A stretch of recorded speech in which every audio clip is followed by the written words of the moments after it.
In the beginning, a ship was shown standing at the port as all the passengers came out. After that, 3 people were seen holding a banner that said, "Welcome to Asagiri Island." They were saying that they hoped everyone had a good trip and welcomed them to Asagiri Island. The main character, Kazuma, went up to them, and all 3 of those guys immediately scolded him, telling him not to make that face again and warning him not to do it another time. Kazuma apologized and then walked away while thinking about what was wrong with those guys and how they could have let him off for something like that. From behind, someone called Kazuma's name. It turned out to be his aunt, Aya-san. Aya-san thanked him for coming and said she had been waiting for him. Kazuma, with a happy expression, called her auntie. Aya-san immediately grabbed him by the neck and told him not to call her auntie, insisting that he should call her Nisan and reminding him that she was still 34 years old. Kazuma replied that she was still his aunt. Aya-san then told him to call her Aya-san starting that day, and Kazuma agreed. Aya-san then asked Kazuma why the sailors had been so angry at him. Kazuma replied that he did not even know and explained that he had only climbed somewhere high to get a better look at the island. Aya-san commented that it was no wonder they had gotten mad at him. Kazuma then mentioned that, come to think of it, there had been a really beautiful girl standing on a rock earlier. At that moment, voices were heard from behind, saying that it was time to go and strike it rich, and that if anyone found anything, they would split it equally. 4 guys were then shown. One of them argued that it should be finders keepers, while another said he did not want to hear any complaints if he found something first. Aya-san remarked that those troublemakers were back and asked if they were the same ones. Kazuma replied that now that she mentioned it, there had been a group like that on the ferry earlier, and he wondered if the island was special in some way. One of those guys approached Kazuma and aggressively asked what he was looking at and whether he wanted to fight.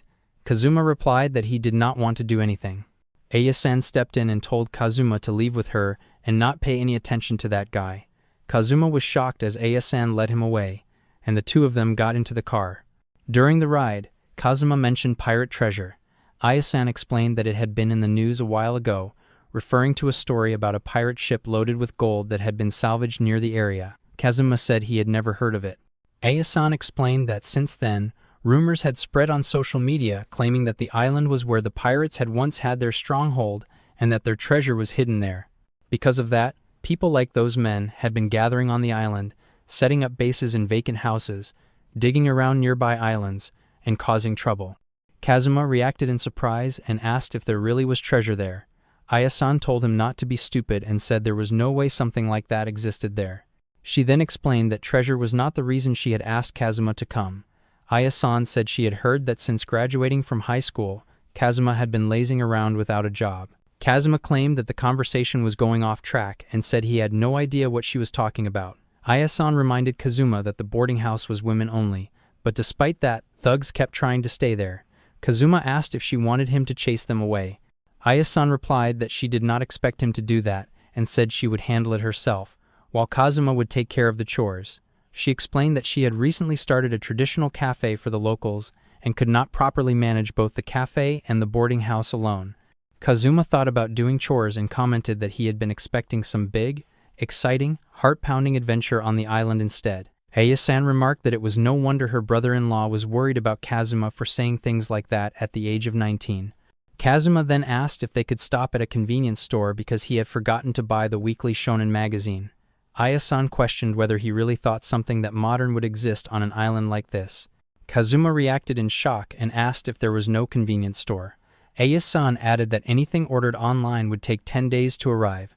Kazuma commented that he had ended up in a really crazy place. Aya-san laughed and told him he would get used to it soon enough now that he would be living there. The scene then shifted as Kazuma and Aya-san arrived at the building. Kazuma commented that this would be his new home, a traditional cafe and women-only boarding house called Umine Inn. Aya-san said she would go park the car and told Kazuma to go inside, mentioning that the cafe was closed that day. Kazuma agreed and thought that if this were a manga, this would be the moment he would meet the girl he had seen on the rock earlier.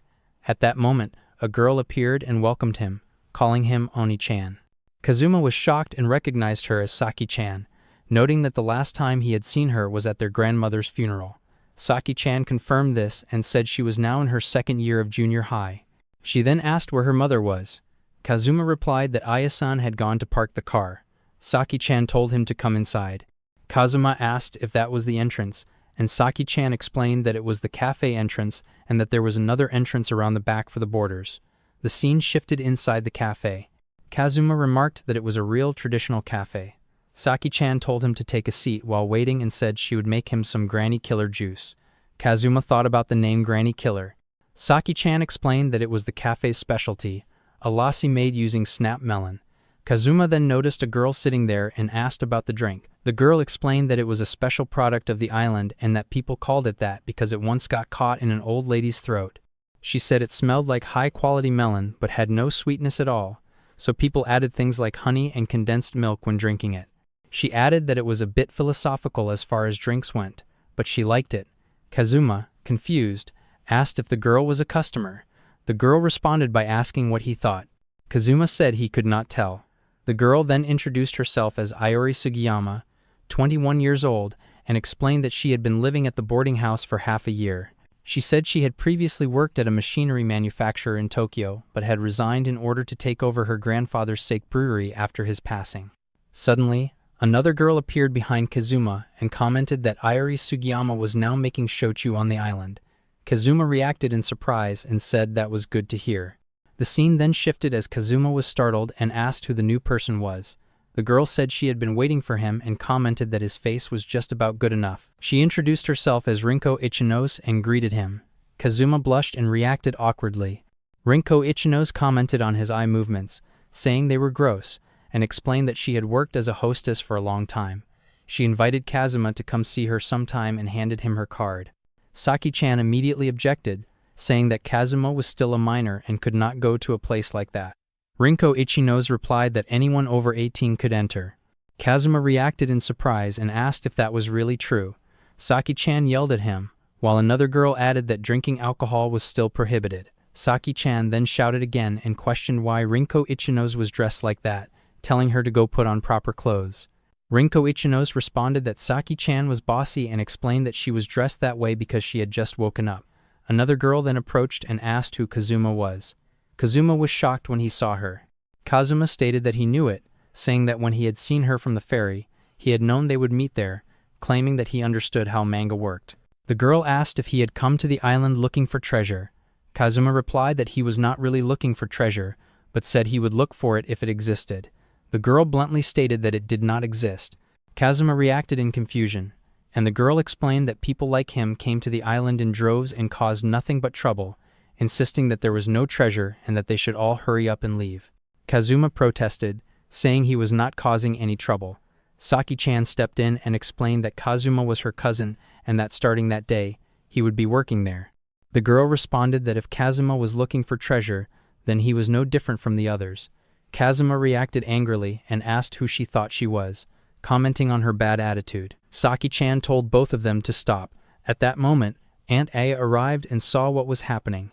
As Saki-chan protested, saying not to lump Kazuma in with those people, and telling them to stop, Aya-san asked if they were already fighting. The girl was then introduced as Yuna Asagiri, a third-year high school student. It was explained that her family home was on the other side of the island, but because it was far from her school, she had been living at the boarding house. The scene then shifted to Kazuma cleaning the bath while wondering whether Yuna was younger than him. Aya-san confirmed that Yuna was younger and told Kazuma that since he was her senior, he would have to stop fighting and get along with her. Kazuma replied that it would depend on Yuna's attitude. Kazuma then asked whether Asagiri was the name of the island and wondered if Yuna was connected to it somehow. Aya-san replied that she did not know, but that the Asagiri family had apparently been living in the area for a very long time. Aya-san then explained that the residents of the boarding house included Kazuma, the two girls he had met earlier, Aya-san herself, and her daughter Saki. Kazuma counted and noted that there were 6 people in total, then asked whether he would have his own room. Aya-san reassured him that they had prepared that much for him and told him he would be staying in the corner room on the 2nd floor. Kazuma then asked what all of this was about all of a sudden. He began complaining loudly about why such a large bathhouse was necessary when only 6 people lived there, especially since there was even an outdoor bath that he would have to clean every day. Aya-san explained that the place had originally been a ryokan, but after thugs began occupying all the rooms, tourists stopped coming. Because of that, she had decided to turn it into a boarding house for long-term residents. Kazuma asked whether he would be paid, remarking that the place felt like it could go bankrupt at any moment. Aya-san replied that if he was worried about that, he should get along with Yuna-chan. She explained that if he fought with a precious customer and caused her to leave, it would affect his wages. Kazuma repeated that getting along with Yuna depended on Yuna's attitude. Aya-san then yelled at Kazuma, firmly telling him that he would get along with Yuna and asking whether he understood the position he was in. Kazuma gave in and said that he would get along with her. After finishing the cleaning, Kazuma went outside, relieved that he was finally done. He wondered how old the place really was if it even had an outdoor bath. At that moment, Yuna came out of her room, and the two noticed each other. Kazuma recalled Aya-san's warning that he had to get along with Yuna, so he approached her. Yuna questioned him, and Kazuma asked whether she was going out. Yuna confirmed that she was and asked if that was a problem. Kazuma replied that it was not, then reminded himself to think about money. Kazuma apologized for earlier, admitting that there was obviously no treasure on the island and that he could not believe he had seriously thought otherwise. He said that Yuna had been completely right. Yuna accused him of making fun of her and said that someone like Kazuma could never understand how she felt. Kazuma became angry and asked what her problem was, pointing out that he had humbled himself and that she was acting cocky. He told her not to come back. At that moment, Saki-chan appeared and asked what Kazuma was saying to Yuna, reminding them that it was almost time for dinner. Kazuma brushed it off and said it was nothing. Everyone then went inside. Saki-chan told Yuna to sit down, and Kazuma followed. Kazuma asked whether they were eating in the cafe, and Saki-chan confirmed that they ate breakfast and dinner there and also changed clothes there as part of daily life. Rinko Ichino's called out to Kazuma and invited him to drink together, but another girl reminded her that it was not going to happen. Kazuma casually agreed anyway, but Saki-chan stopped him and directed him to his seat. Aya-san then arrived and asked where Yuna-chan was. Saki-chan replied that she had called Yuna, but there had been no response. Kazuma mentioned that Yuna had gone out and suggested that she might have gone to a convenience store. Aya-san reminded him that there were no convenience stores on the island. Aya-san then reflected that Yuna had been going out in the evenings recently and wondered where she had been going. She asked Kazuma to go look for her, explaining that there had been some bad characters around and that she was worried Yuna might get into trouble. Kazuma refused, thinking that this was exactly the kind of situation where he would get dragged into something troublesome. Aya-san insisted that this was precisely why he needed to go before something bad happened. Kazuma argued that making a big deal out of it was like foreshadowing trouble, and reminded Aya-san that she had said earlier that she was responsible for matters like this. Aya-san then sarcastically suggested that Kazuma must not want any pay for the month. The scene then shifted to Kazuma walking down the road, complaining to himself about who the real bad character was. He decided to take a quick look and head back, hoping not to run into anyone suspicious. Kazuma then heard voices telling someone to let go and insisting it would only be for a little while. He saw the same three troublemakers from earlier holding Yuna. One of them mentioned that their hotel was nearby, another said they just wanted to ask her about the island, and the third complained and told them to shove her into the car already. Yuna struggled and yelled for them to let her go. Kazuma blamed the situation on Aya-san's words just as the men noticed him. One of them pointed out that someone was there, another cursed, and the third blamed the delay on the others being slow. He told Kazuma that it did not concern him and to get lost. Kazuma replied that Yuna was technically an acquaintance, so he could not ignore it. One of the men recognized Kazuma as the guy from earlier and approached him threateningly. Kazuma tried to explain that it was already dinner time and that he would get yelled at if he did not bring Yuna back. Without warning, the man punched Kazuma in the stomach. Another man told him to stop, reminding him that he was basically a boxer, while the third warned him not to complain if things went badly. The man insisted he was not trying to kill Kazuma and only meant to knock him out. The scene shifted back to the boarding house, where Saki-chan worried that Kazuma and Yuna had been gone for a while and suggested calling the police. Aya-san dismissed her concerns, saying Kazuma had only just left. Rinko Ichino's mentioned that girls at her workplace had been approached by shady men recently and wondered if Kazuma and Yuna would be okay. Saki-chan reassured herself that they would be fine. The scene shifted back as Kazuma sent one of the men flying, smashing him into the car. Kazuma realized that the punch had not hurt at all, and concluded that he had truly become stronger. The other men stared in shock, wondering what kind of strength that was and whether it was karate. Aya-san commented that Kazuma had trained at a dojo since kindergarten, and Rinko Ichino's asked if that meant judo. Aya-san corrected her and recalled the name as the Invincible Fist of the Suruga School. Kazuma struck a pose, which the men mocked.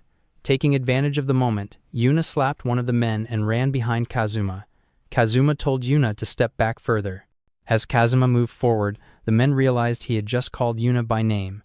The police soon arrived and detained the troublemakers. The officers questioned them, discovered suspicious powder inside the car, and decided to take them to the station. Later, Kazuma and Yuna were seen walking together. Kazuma asked whether Yuna was hurt, and Yuna said she was fine. Kazuma commented on how strong he had been, and Yuna asked whether he had learned the invincible fist somewhere. Kazuma corrected her on the name and explained that he had trained in his hometown, admitting that he himself was surprised by his strength. He explained that the dojo master had been incredibly strong and that he had never fought anyone before, so he had always thought he was weak. Kazuma then asked whether Yuna had been the one who found the men and called the police. Yuna confirmed it and explained that the men had been planning to break the rock behind the waterfall. Kazuma asked why she had not hidden until the police arrived. Yuna explained that she was worried they would damage the waterfall and felt compelled to stop them, but it had backfired. Kazuma asked whether Yuna's family had lived on the island for a long time. Yuna confirmed it. Kazuma then reasoned that this was why Yuna disliked outsiders and worked so hard to protect the island. Yuna agreed. Kazuma reflected that he had thought Yuna was troublesome, but she was surprisingly different. Suddenly, Yuna tripped and dropped a scroll. Kazuma picked it up, but Yuna quickly snatched it away and accused him of seeing the name. Kazuma mentioned the Asagiri family treasure and realized that Yuna's family might have some kind of treasure on the island. He deduced that Yuna had been searching for it every evening and that her hostility toward outsiders came from fear that someone else would find it first. Yuna finally shouted that her grandfather had told her there was something there long before the pirate ship was ever found. She explained that her family had mocked her grandfather and ignored him until his death, leaving her with his request to find the treasure. She admitted she was tired and afraid that more strange people would come and cause trouble. She concluded that there was probably no treasure after all. Kazuma rejected that idea and insisted they should keep searching, offering to help her. Yuna was shocked. Kazuma promised to protect her and said that he was stronger than he thought. Yuna reminded him that he had earlier insisted there was no treasure. Kazuma admitted he had lied to butter her up and declared that he truly believed the treasure existed. Yuna turned away, and Kazuma asked where she was going. Yuna asked whether Kazuma had the resolve to search the entire island together. Kazuma was distracted by the scenery, prompting Yuna to question whether he was listening. Yuna laid out the condition that any treasure they found would be donated to the island. Kazuma agreed and explained that he simply wanted a big, exciting, heart-pounding adventure. Yuna criticized his childish reasoning but eventually accepted his help under strict conditions, warning him not to damage the island, not to search without her, and to stop staring at her chest. Kazuma apologized. Yuna then thanked him for believing in her grandfather, causing Kazuma to blush. Kazuma added that if the real treasure turned out to be the island's natural beauty or the journey itself, she should not be too disappointed. Yuna angrily rejected that idea, saying her grandfather would be rolling in his grave. The scene finally shifted back to the boarding house, where Iori Sugiyama was praised for making delicious alcohol. Iori explained that she tailored it to suit women's tastes. Aya-san remarked that she preferred something with more of a kick, while Saki-chan worried aloud about Kazuma and Yuna. Then the scene shifted, showing Kazuma sleeping in his room. Kazuma opened his eyes and thought that it was an unfamiliar ceiling, then realized that Kazuma was living at the boarding house now. Then someone from the side asked what that was. After that, Rinko was shown complaining about the racket and thinking that it could not be morning yet. Seeing Rinko, Kazuma was surprised, and Kazuma and Rinko looked at each other. Then Kazuma ran out of the room, shouting about why there was a naked Rinko-san in Kazuma's room. Kazuma then accidentally bumped into Iori, and Kazuma's hand went to Iori's inappropriate place. Kazuma screamed an apology, calling it a cliché situation. Iori then asked if Kazuma had been told yesterday that Iori was Iori Sugiyama. Kazuma replied that Iori had told Kazuma yesterday. And then from behind, Yuna-chan entered the hallway and saw both of them, with a disgusted look in Yuna-chan's eyes. Yuri then greeted Yuna-chan good morning. Kazuma immediately tried to explain that it was not what it looked like and said that Kazuma had just bumped into her. Yuna then pointed out how long Kazuma was going to keep touching her chest. Kazuma screamed and tried to explain further, but then realized that Kazuma was still touching Rinko. After that, they went outside, and Kazuma tried to explain that Rinko-san had apparently gone into the wrong room because Rinko-san was drunk, and that Yuri-san was involved as well. Yuna said that Yuna had already heard everything, and told Kazuma to stop following her. Kazuma asked why, since they were supposed to search for the treasure that day.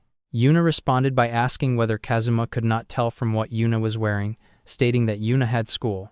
Kazuma then asked which was more important, school or Yuna's grandpa's dying wish. Yuna replied that Grandpa had never told Yuna to skip school to search for the treasure and added that Kazuma should stop talking about it out in the open, since it was just between the two of them.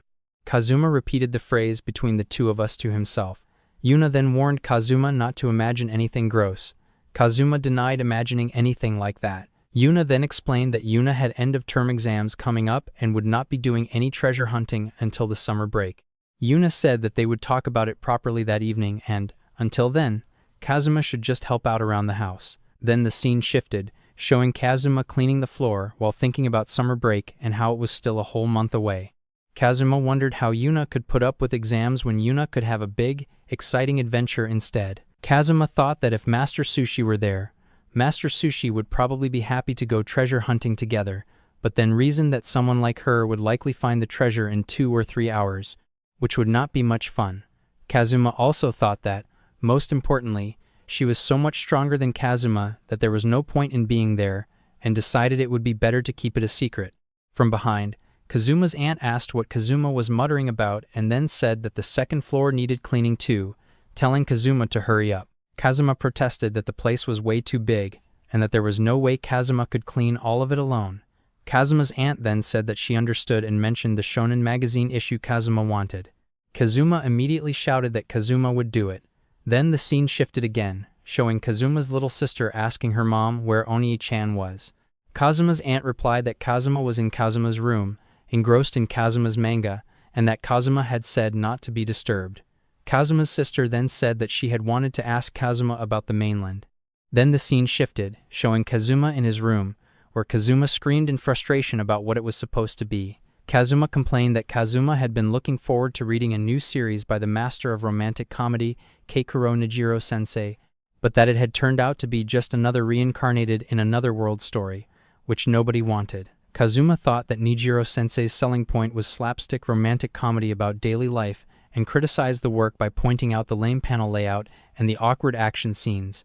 Kazuma accused Nijiro-sensei of just throwing in silly tropes to follow the trend and thought that it was painful just to look at. Kazuma decided that Kazuma could not let it go and needed to make the feeling known, then tried to remember Nijiro-sensei's username. Suddenly, Yuna came into the room, saying that Kazuma was not listening and that Yuna had been calling out the whole time. Kazuma asked how Yuna had even gotten in. Yuna explained that their rooms were connected by a small door and added that Kazuma should still come in through the normal door, questioning why something like that even existed in the first place. Yuna then said that they might as well use it, since if they kept going to each other's rooms every time they talked about the treasure, it would look suspicious, and that this way was much more convenient. Kazuma agreed, saying that it was a good point and comparing it to having a secret base, thinking it was cool. Yuna then mentioned that Yuna's side was locked, so Kazuma would not be able to get in. Kazuma screamed in protest, saying that it was not fair. After that, Yuna opened the Asagiri family treasure scroll, which was a map, and announced that they would begin their first treasure hunting strategy. The map was shown, and Yuna explained that it was a map of the island, with places marked with an X, indicating areas Yuna had already searched and found nothing. Kazuma commented that Yuna had really done a lot of searching. Yuna replied that of course Yuna had, explaining that Yuna had been doing this for about 5 years already. Kazuma then asked why Yuna had only searched around the edges of the island and had not looked inland at all. Yuna, with a smirk, praised Kazuma for being sharp and explained that it was because there had been a hint in the scroll. Kazuma said that Kazuma had been wondering about that and asked to see it as well.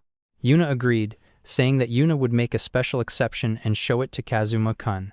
Kazuma screamed in thanks. Yuna then opened the map further, revealing a single symbol that represented water. Kazuma questioned what it meant. Yuna confirmed that it meant water, and that was all there was to it. First, Yuna explained that Yuna had checked the coastal areas because they were near water, but there had been nothing there. Because of that, Yuna thought it must be somewhere else with a connection to water. Yuna then added that when Kazuma had gone to look by the waterfall, Kazuma had gotten completely caught up with those spunks. Yuna stated that this was exactly the point. Kazuma then asked if Kazuma could ask one thing and addressed Yuna as Captain Yuna. Yuna told Kazuma to go ahead. Kazuma asked why Yuna had been purposely carrying around a scroll that only had one word written on it, pointing out that it was not as if Yuna was going to forget what it said. Yuna responded that it was a good question. Kazuma thanked Yuna for that. Yuna then explained that the reason was because Yuna thought Yuna might come across an altar with a section that only the scroll could fit into, and that there would be some kind of mechanism that would open a stone door once the scroll was placed there. Kazuma reacted excitedly, saying that there was bound to be something like that. Yuna agreed. Kazuma then said that Kazuma understood now and again addressed Yuna as captain, asking if Kazuma could share some more thoughts. Yuna allowed it. Kazuma suggested that maybe the scroll was meant to be soaked in water and that a treasure map might appear on the paper afterward. Yuna told Kazuma to take a good look at the scroll and pointed out that it was all crinkled. Yuna continued by explaining that Yuna had already tried that, including warming it over a fire and leaving it out in the sun. Kazuma asked whether Yuna had made sure to time it. Yuna questioned what Kazuma meant by time. Kazuma then asked whether Yuna had soaked it in water for 5 minutes or 10 minutes, and whether Yuna had left it out in the sun for an hour. Kazuma said that Yuna had probably just half-assed it and had not really meant it. Yuna stayed silent for a moment. Kazuma then added that Kazuma was not mad at Yuna or anything. But then Yuna said that Yuna was relieved. Kazuma asked what Yuna meant. Yuna explained that, until then, Yuna had never had anyone to talk to about things like that and said that Yuna was relieved that Kazuma was taking it so seriously. Yuna added that Yuna had been doing everything alone the whole time and was kind of glad about it. Kazuma responded that, of course, it was a treasure hunt after all, and that there was no way Kazuma would mess around when it came to something like that. Yuna laughed softly and agreed, saying that it was true. Yuna then added that, by the way, Yuna had timed everything down to the last second. Kazuma acknowledged that. Kazuma then said that Kazuma was relieved as well. Yuna asked why that was. Kazuma explained that when Kazuma had tried to talk to Yuna about the treasure hunt that morning, Yuna had been pretty short with Kazuma, so Kazuma had thought that maybe Yuna was not that serious about it. Yuna replied that it had been because Yuna had to study hard, otherwise Yuna's parents would worry, and said that Yuna wanted to get started as soon as possible. Kazuma said that it was all right then and promised that Kazuma would find the treasure no matter what, suggesting that they should work hard once the summer holidays started. Yuna said that Yuna would be counting on Kazuma and added that, until then, it would stay a secret between the two of them, asking Kazuma to promise. Kazuma agreed. They then made a promise with their pinky fingers. Suddenly, someone outside called out loudly, asking whether one of her earrings had been dropped inside, while banging on the door. Kazuma and Yuna were shocked. Kazuma urged Yuna to quickly get back to Yuna's room, warning that otherwise she would find out. Yuna agreed and tried to go back, but said that Yuna was stuck. Kazuma asked what Yuna was doing and said that Kazuma could not do anything. Yuna replied that Yuna could not help it because Yuna's hands were full. Kazuma then said that there was nothing else for it and pushed Yuna inside. Then Yuna screamed, questioning what was happening and asking where Kazuma thought Kazuma was touching.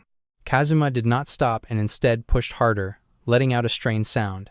Yuna was then sent flying into Yuna's room, where Rinko came in and announced that dinner was almost ready.